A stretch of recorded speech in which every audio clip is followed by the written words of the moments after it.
Hello, beautiful people. Welcome back to an all-new episode of Point of View. It's officially Friday, y'all. And this week has been insane.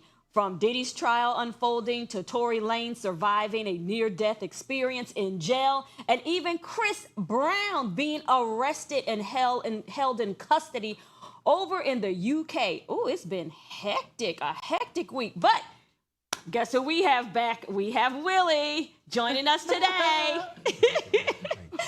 Yeah, child. Okay. Coming up on today's show. Y'all know I gotta add something extra. Coming up on today's show, legendary Motown singer, songwriter, and musician Smokey Robinson is under criminal investigation for sexual assault allegations. And did you know that Black women have faced the most job losses among all in the job market? We're breaking it all down, so come on in and join the discussion. You're watching POV.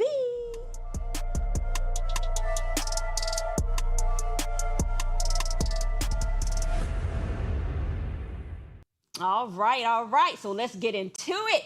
Motown legend Smokey Robinson is now facing serious allegations. The 85-year-old icon is under criminal investigation by the Los Angeles County Sheriff's Department after a group of former housekeepers came forward with claims of sexual assault, false imprisonment, and gender violence. The four women, all former housekeepers, say the assaults date back as far as 2014, and they're seeking $50 million in damages. Robinson's attorney, however, is denying all the accusations.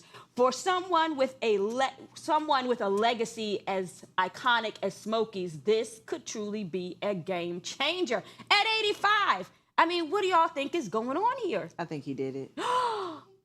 You saw that picture? Do y'all see that picture? I think he did it. This picture? That one right there. Can we show the picture? That one right there. Why? I think he did it. You think the picture said he did it? Whatever they said he did it. From the picture? Oh my gosh. Yeah. I want to say He did it. It's okay. It's really hard to weigh in on these situations, but I would imagine in the sinful, lustful, worldly world that we live in, I would imagine that maybe his four housekeepers wanted to sleep with him. Oh. Nah, I didn't expect it to. Now, I wouldn't say that they didn't want to, but hopefully they weren't forced to. I doubt it. I doubt it as well. Well, one said they slept with him 7 times, and then after the 7th time, she was like, no, I can't do it anymore. Exactly. Now you want $50 So maybe they million. were being paid. It was The okay problem 7 is, times. no, they were saying actually they were underpaid, so they probably said, whether it's good or not, he's probably not throwing us an extra tip come payday. Right. I'm not going to do this for free, sleeping with a millionaire, and I'm getting not even enough money to make the bed Okay. up. Okay. I can see that. And now he in trouble. Now they said, you know what? $50 They million is a lot They of said that's money. what they owed. For Why sleeping can't y'all with- let people like Bill Cosby and them just rest? They almost just crossing over. Oh, and y'all just. Well, but at the end of the day, I'm sure they probably feel like if he is about to cross over, we'll know how many days he's going to have. He can't take the money with him. Exactly. He can't take it with him. And if he's assaulted me, He can't. You're hey, right about I'm that. sure they have owe enough something. life left to live. They can do something good with the money. Oh Yeah. my gosh. Do you think some of these women are motivated by the Cassie case? I think a lot of people are actually motivated by the Cassie case to come forward and tell their stories. $20 million settlement. It's that Me Too movement recircling again. Which there's nothing wrong with. It's That's nothing right. too, but the reason that was a problem for me is that everybody had a Me Too statement, and a lot of those Me Too things were not real. Well, you have to balance it. No, I a lot of do- people do make false accusations, especially for people who have money. If it was just any John Brown walking down the street and you know they didn't have no money, it would say that, it wouldn't be like, Me whatever. Too. It'll be like, Me Too. No, I see really what Wow. you're trying to say, Willie, but at the end of the day, I feel like there are so many people that do not speak up. And unfortunately, especially in workforce situations, whether you're a housekeeper or an intern or whatever it is, there are so many cases, all jokes aside, where women are being sexually abused and mistreated and misused and all these other Harassed things. and everything Exactly. else. And ultimately, I feel like so many women don't speak up in efforts to keep their pride or dignity or Embarrassment. Exactly. Yeah. So I mean, I feel like there's never could be enough money. Forget reparations at this point. Pay the people who've been sexually assaulted. So that was 11 years ago. So I look at it like this. In cases like this, when things have happened so long ago, and I get it. It's hard for victims to come forward when things happen. Yeah. But I just look at it like there's so many resources or things that talk like what triggers in our mind to wait, because it seems like all the durations are always about the same amount of time. Yeah. That it happens to be when people come forward. It's always 10, 11 years or 15 years. It's like that right spot. And then it's like, oh, by the way, this happened to me by someone who's getting ready to cross over. Well, I got to come in real quick. Real quick now. Okay. What I do want to say, Willie, is that being a man of the cloth, I think that you also should, think about the spiritual aspect of it, because sometimes it's just not your time to release that story. Legit, I was raped 17 years ago, and God released me a few months ago to tell a story that I had never told in 17 years. So the time doesn't matter. You could be 99 and he say today, baby, y'all gonna hear it today. Right, but these people are not. You don't know if they, you don't know. Yeah, we don't know. We don't know, Willie. You know by the fruit that they bear. Okay. And what is that? Bed making fruit? Dishwashing fruit? What kind of fruit they got? I'm not talking about just them. I'm talking about some. I'm talking about, they don't have nothing to say because they poor. I'm talking about some of the other people that we've seen the cases with, and these artists that we go like that. Some of that is just, I just feel like it's part of the drama that they create. That's what I'm saying. Okay. Well, yesterday we touched on the heartbreaking story of Adriana Smith, the 30-year-old Georgia woman who's been declared brain dead, but is being kept on life support because she was 21 weeks pregnant. Georgia's strict abortion laws are preventing her family from making a choice to let her go, as the fetus has its own legal rights under state law. Now, this obviously is a tough situation, and it raises a lot of questions about where do we draw the line between protecting unborn life and respecting a family's wishes? So we have Willie here, who's no stranger to point of view, as you all know, and is all about protecting the lives of the unborn. So where do you stand in this kind of situation? Great question. As a human. As a human. So let's look at this. This is called the life bill or the fetal bill, which a lot of states have. And what it says is that, or the heartbeat bill, which it says that when a child has a heartbeat, that they become, it's called a personhood amendment. And so according to the state of Georgia, and which you're also trying to do in the state of Florida, is that once the heartbeat is there, that child then becomes a person. And because that child is a person, that person has to have options and opportunities too. So now this is what I would say. The family should be able to make a choice when it comes to the livelihood. I have not looked into it deep, whatever I say, but I would say this. I read some comments that people had said, and they said they believe, as being a mother themselves, that she would want her child to live. So we don't know what would be in the heart of the mother, even though the family is saying that. But at the end of the day, she's 21 weeks. Yeah. And at the end of the day, I think it's a situation of morally for the family. Me and no one else can make that decision. It's a moral thing that the family has to decide on that. But now the law is interfering with the family. The law is not interfering. The law was enacted and is being followed. It's not interfering because it's not like they're subjecting something that was not already in place. The law states that once there is a heartbeat, that the child cannot be aborted because it is now a person. And so what they're doing is they're saying this case, the doctors are saying that this is the law, but according to medical procedures, we are able to allow her to sustain enough to get her to at least 32 weeks to be able to allow the baby to come through so the baby can be born. Now, if the doctors come back, because it does state that medical procedures, if the medical professions come back and say this term cannot be done, we do not have the technology to be able to do it, then they can then abort the baby at that time. Oh, then it's okay to abort the baby. It's not about being okay. I'm stating law. We at the end of the day, it's law. I can't. It sounds like default. Doesn't sound like law. It sounds like by default they will still abort the baby if they don't have the technology to keep the baby alive. Well, at the end of the day, that's what they'll still kill the baby. Well, the reason this amendment came was simply people stopped saying that babies are just a clump of cells. So it was basically saying once that heartbeat comes, that a child is now alive. So it has nothing really to do with this case. I know it's this particular case, but it's the overall law that says it stops saying it's a clump of cell. That clump of cell starts having a heartbeat, then it's a life, and we need to protect the life. That's what about the doctor saying that the baby could have disabilities, the baby could be blind, the baby could be wheelchair bound for the rest of its life? What do you think goes about that? back to, I believe, the responsibility of the family. I don't know what the family is saying. The family doesn't have, according to what this is saying, dealing with taking her off of the machines or whatever, right? Yeah. But if it gets to the medical part, where the medical part comes in and say we can no longer do anything, then that becomes part of the family. What does the Like family you said, do? the default.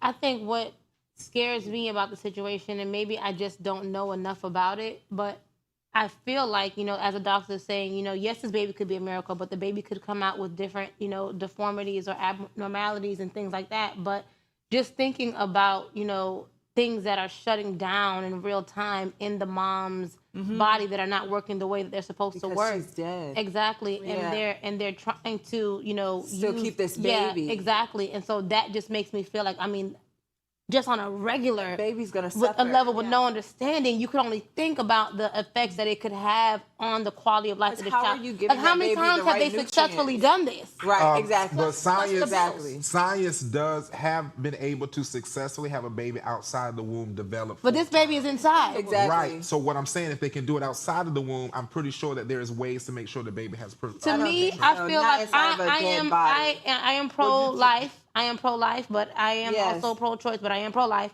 But at the same time, I feel like this is where humanity goes wrong. When we try to, I feel like it's the God complex, you know, like let God do what God is doing. Like all these machines and Lord be with us. Yeah. All right. We have to take a quick break, but when we come back, we're getting into Girlfriend's Guide, and we'll be discussing a surprising statistic. Black women have faced the most job losses amongst all groups in the job market. Plus, unpopular opinion. You don't want to miss this. You're watching POV.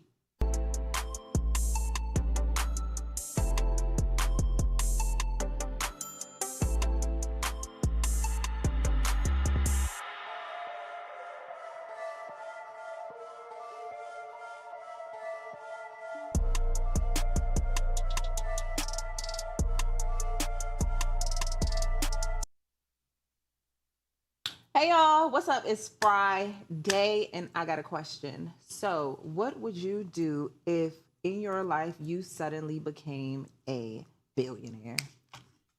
If I suddenly became a billionaire, the first thing that I would do is go and buy some crab significant legs. land. I'm gonna get me Okay. some land that has a beach on it where I can eat my own crab legs. No, that's right. I knew it was coming. Yeah, the crab It was legs gonna be there yeah. somewhere. Yes, okay. But I would get some land and I would build some houses for myself and my family, and we Yes. would go on living the rest of our days doing whatever we doing now. I love that. Yeah. With a I little feel the more same money. way. I would absolutely go buy some land and invest in everything that I can. Yeah, yeah. I would have to sit down and make a plan. I mean, the first thing I would think, as you would say, you know, buy the land, buy the home, make a compound so everybody can live there together. But I'd have to really sit down and put some more thought into it because I want to make it last. So you Likewise. better act regular. Right. Okay, act like you don't got it. Likewise, and back to my organization. That's why I would fund that, making sure it's fully funded. Okay. And what's your organization? House of Timothy. House of Timothy. I love that name. Okay. Very powerful. Okay, well, if you guys suddenly became a billionaire, drop down in our comments and let us know what you would do, what the first thing you would do. And yeah, we're going to get back to the show.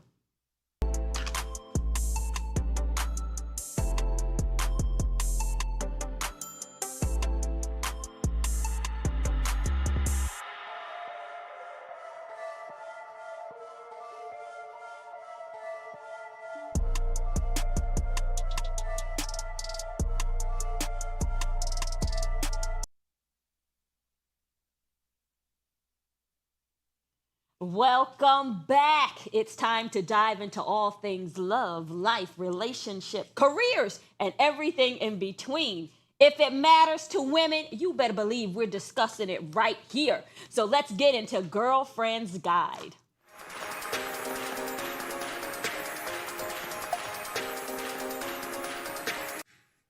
According to a recent report, Black women experienced the largest job losses among all in the job market in April, losing 106,000 jobs. That's a big hit, with their unemployment rate jumping from 5.1% to 6.1% in just 1 month. Experts are saying this has a lot to do with things like anti-DEI policies, federal job cuts, and ongoing hiring discrimination. This is why so many Black women are turning to entrepreneurship to regain control over their careers. So what do y'all think? Let's talk about it. I actually have a very close family member of mine who has been in management at the company that she's been working at for, I want to say 13 years now. And she rocks out. I mean, she's amazing. Sometimes I'll hear her, managing her team and things like that. And I'm just like, oh my God, like I've always said, if she can take this and create her own thing, you know what I'm saying? Not do it for their company. Like, oh my God, I mean, she gets numbers. Yeah. And so, it was interesting too, because I've been having that thought about, her and her job a lot more lately. And so, God has blessed me, one, to create a business opportunity that I'm, pulling her in on, where she's able to use some of those skills. And so, we're growing that in real time. But she also was almost affected by this, 1%, I mean, major increase. Wow. Well, not 1%, but that was a whole point, whatever it was, exactly. And so it was really scary kind of watching how that was playing out. Yeah. And so, she was under a lot of stress because her job was telling her, hey, if you don't relocate to this podunk town in the middle of nowhere, literally, leaving from the big city life that she's in, then, in a couple of days you won't have a job. And so she was praying about it and trusting God about it. And then they called her yesterday and told her, hey, we're going to give you the area that you're already in. And when I tell y'all, I was at home, I almost cut the carpet up off that floor, baby. I was, thank you, Jesus. Listen, what I will say in all of the changes that are happening, if God be for you, who can be against you? But I mean, on another note, for sure, if you have the opportunity, if you have a dream that you've been sleeping on, now is the time, before you get cut, if possible, to invest in the dream that God has placed inside of you, baby, because these jobs don't care nothing about you. Create your own. Anti-DEI policies and hiring discrimination. Are we really moving backwards in time in the workplace? There's no equality.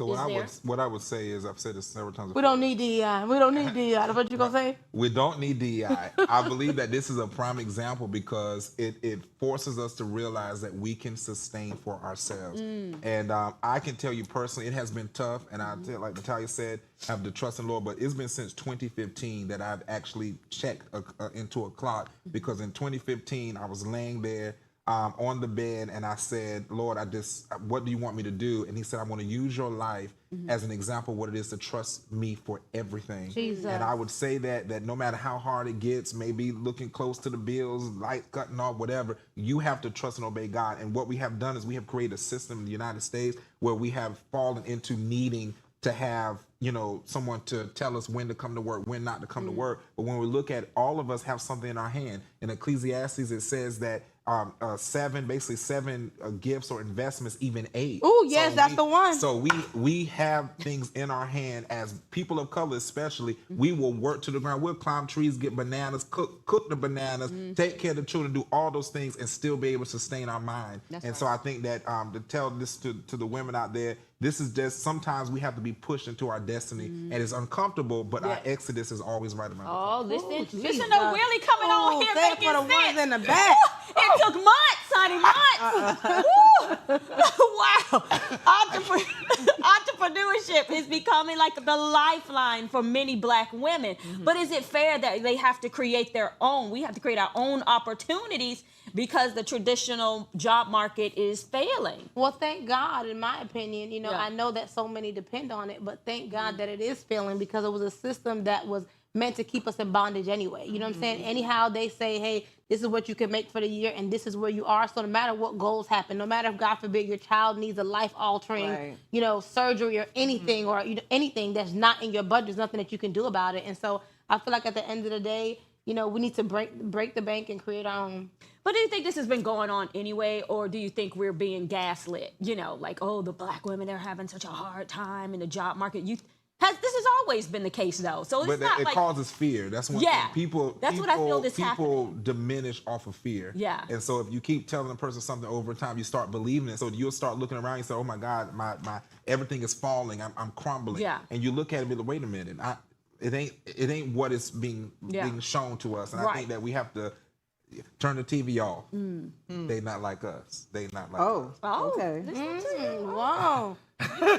Willie's singing a different tune these days. I know. What Can going we trust on? it? Should we get used to it? Down in Please that let us coffee shop know. too much. Right. What? Oh my gosh.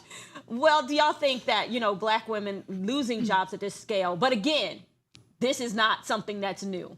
160,000 jobs in like 1 month. 6,000. 106,000 jobs in 1 month. Not new. I think I agree with Willie, like just a little bit for the first time ever. But I do feel like if we are like saying that we, like we can do it on our own and we can, like be supportive like of small black businesses and things like that, we need to actually do that. Like if we want to be out here on our own and not have to depend on these other companies or these like big name companies who are lowballing us anyway, then we actually have to support each other and really support each other. Like not support each other when it's convenient. Right. I think somebody, I just want to say this real quick. Real quick. Real quick. I think somebody should come up with some type of system. I don't know if it's y'all going to be the viewers at home or one of us at the table. I don't know. But somebody should come up with something that kind of creates a standard for black business. Because I feel like as so many of us go into entrepreneurship, maybe like a class or online course or ebook or something where it's kind of like a blueprint of what should be happening in black business. Not just getting an LLC, EIN, you set up shop tomorrow, but being able to have those same business standards that are used on these white businesses. You are doing it right now. Yep. Oh, somebody else. Somebody else. All right, y'all. That is a great idea. Y'all, it's time for our final segment of the day. Let's get into Unpopular Opinion.